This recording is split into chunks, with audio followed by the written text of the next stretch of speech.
गौतम बुद्ध ज्ञान को उपलब्ध होने के बाद लगभग 12 साल बाद वापस अपने घर लौटे। जिस दिन घर छोड़ा था उनका बेटा राहुल एक ही दिन का था, इसलिए जब आए तो वह 12 वर्ष का हो चुका था। इतने लंबे समय से दूर होने की वजह से बुद्ध की पत्नी यशोधरा बहुत नाराज थी। जैसे ही गौतम बुद्ध अपनी पत्नी से मिले, जिनकी नज़र में गौतम बुद्ध अभी भी सिद्धार्थ थे, उनकी पत्नी ने उन पर सवालों की बौछार कर दी और कहा, मैं इतना ही जानना चाहती हूँ, क्या तुम्हें मेरा इतना भी भरोसा न था कि मुझसे कह देते कि मैं जा रहा हूँ? क्या तुम सोचते हो कि मैं तुम्हें रोकती? मैं भी छतरानी हूँ। अगर हम युद्ध के मैदान पर तिलक और टीका लगाकर तुम्हें भेज सकते हैं तो क्या सत्य की खोज पर तुम्हें नहीं भेज सकते?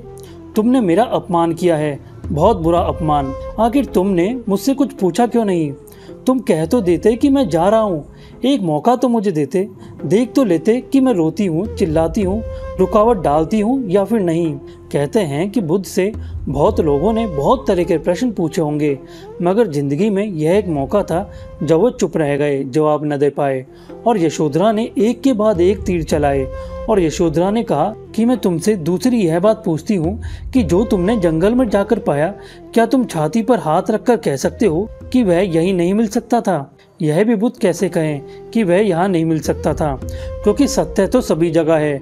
जंगल में भी मिल सकता है तो बाजार में भी मिल सकता है। यह और बात है कि बाजार में जो है वह सोचता है कि वह यहाँ नहीं मिल सकता, मगर मिल जाने के बाद तो कोई कैसे कहेगा कि वह बाजार में नहीं मिल सकता? वह तो सब जगह है। इसलिए यह सुनकर बुद्ध की आंखें फिर से नीचे झुक गईं। और तीसरी बात, उसने बड़ी गहरी चोट की, मगर उस चोट से स्वयं बुद्ध की पत्नी यशोधरा ही उलझ गई। तीसरी बात में यशोधरा ने राहुल को आगे किया और कहा कि ये हैं तेरे पिता, ये देख, ये जो भिखारी की तरह खड़े हैं, हाथ में भिक्षा पात्र लिए, यही है तेरे पिता। ये तुझे छोड़कर भाग गए थे जब तू एक ही दिन का था, अभी पैदा ही हुआ था। अब ये लौटे हैं, फिर पता नहीं कब मिलना हो या ना हो। जा, इनसे तू अपनी वसीयत मांग ले, मांग और पूछ आखिर क्या है इनके पास तुझे देने के लिए। यह बहुत ही गहरी चोट थी। बुद्ध के पास देने को आखिर था ही क्या? यशोधरा प्रतिशोध ले रही थी 12 वर्षों का, लेकिन उसने कभी सोचा भी न था कि यह घटना यूँ रुख ले लेगी, यह बात यूँ बदल जाएगी। इस सवाल को सुनकर बुद्ध मुस्कुराए, क्योंकि अब ऐसा सवाल यशोधरा ने पूछ लिया था जिसके जवाब में वह भी कुछ कह सकते थे। बुद्ध ने तत्क्षण अपना भिक्षा पात्र राहुल को दे दिया और कहा कि बेटे, मेरे पास कुछ और देने को नहीं है, लेकिन जो मैंने पाया है आज मैं वह तुझे दूंगा, वो है संन्यास। आज से मैं तुझे संन्यास देता हूँ, क्योंकि यही एक चीज है जो मैं तुझे दे सकता हूँ।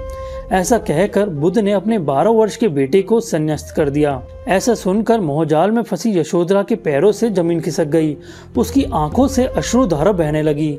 उसने कहा, आप ये क्या कह रहे हैं स्वामी?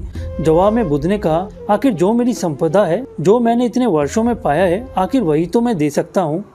समाधि मेरी संपदा है और उसको बांटने का एक ही ढंग है, वो है संन्यास। और यशोधरा, जो बीत गई बात उसे बिसार दे।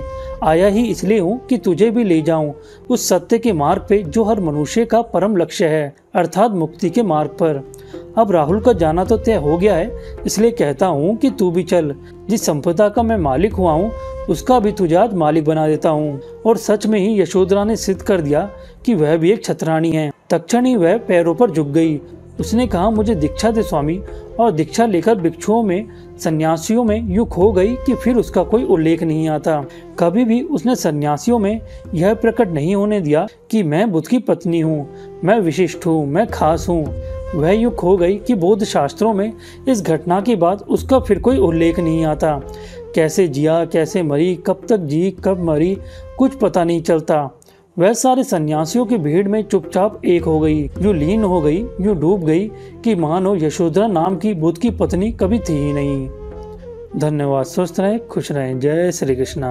आपके मन को शांत और जीवन को सकारात्मक ऊर्जा से भर देने वाले सर्टिफाइड प्राकृतिक रुद्राक्ष से लेकर ऐसी और भी कई चीजें अब आपको मिलेंगी हमारी वेबसाइट myGyanalaya.in पर। साथ में मिलेगी निशुल्क पंडित जी हेल्पलाइन, जिससे आप इन चीजों को सही से उपयोग में ले सकें। तो अभी विजिट कीजिए myGyanalaya.in। लिव ए सात्विक लाइफ।